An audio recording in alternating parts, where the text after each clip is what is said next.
내게 올 수 없을 거라고 이젠 그럴 수 없다고 제발 그만하라고 나를 다 Саламатсыздарбы? Бүгүнкү сабакта мен корей тилин кыргызча түшүндүрүүнү чечтим. Анда эмесе корей тилинин эң башкы тамгалары үндүү жана үнсүз болуп бөлүнөт. Ошол үндүү англис тилинде vowel, consonant.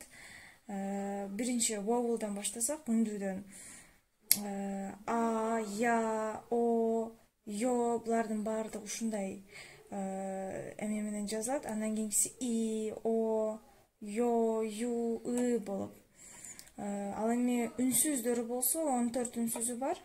Г, н, д, бул р, кээ бирде р болуп окулат, кээ бир сөздөрдө, ал эми кээ бир сөздөрдө л болуп окулат. Буну да азыр мен эмнеге экенин бир аз түшүндүрүп берем. М, бул б, с, ал эми бул ого окшогон белги, бул звуктун жок экендигин маанисин билдирет. Негизи корей тилинде эч качан үндүү тамга өзү жалгыз тура албайт. Бул үнсүздүн ролун ойноп, бул туруш керек негизинде. Эч качан биринчи үнсүз менен сөздү баштай албайбыз биз корей тилинде. Ж, ч, к, т, п, х.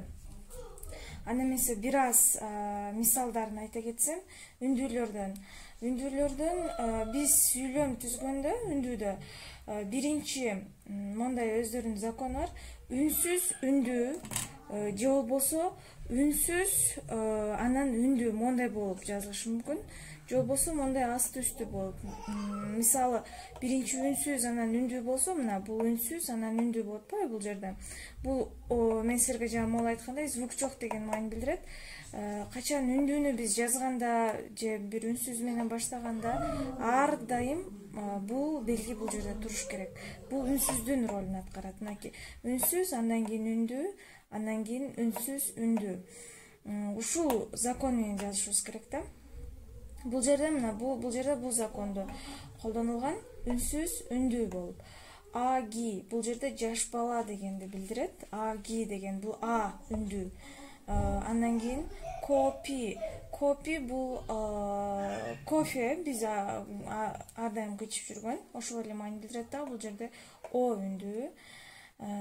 Андан кийинкиси ои бул биздин колдонуп жүргөнүбүз эле бадыраң. О деген бул жерде билдирет. Бул о дагы могул эмне боюнча колдонулган. Биринчи үндүү, андан кийин үнсүз болуп. Үнсүз, андан кийин үндүү болуп. Нара бул уже мамлекет дегенди билдирет. Ури бул жерде бизге деген маанини билдирет. Ури бул жерде р деген ролду ойноп атат да. Азыр мен л качан ойноп атат, аны дагы бир аз түшүндүрүп берем могу тамга боюнча. Андан кийинкиси болсо соньо деген бул кыз дегенди билдирет. Ё үндүү. Андан кийинкиси дари бул бут жана пляж эки маанини билдирет. Ал эми и деген бул биздин тишибиз.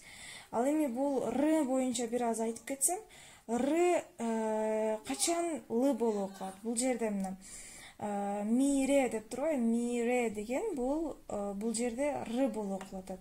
Ал эми могул жерде болсо ладио дешет булар англис корейлер. Бул жерде сөздүн башында келгени үчүн бул тамга бул л болуп окулат. Бул которулганда радио болот. Ал эми болсо мире бул жерде уже бул тамга рга айланып калып атат. Эмнеге дегенде бул сөздүн аягында келип атат. Качан бул тамга сөздүн башында, анан же болбосо ортосунда келсе, анда бул л болуп окулат.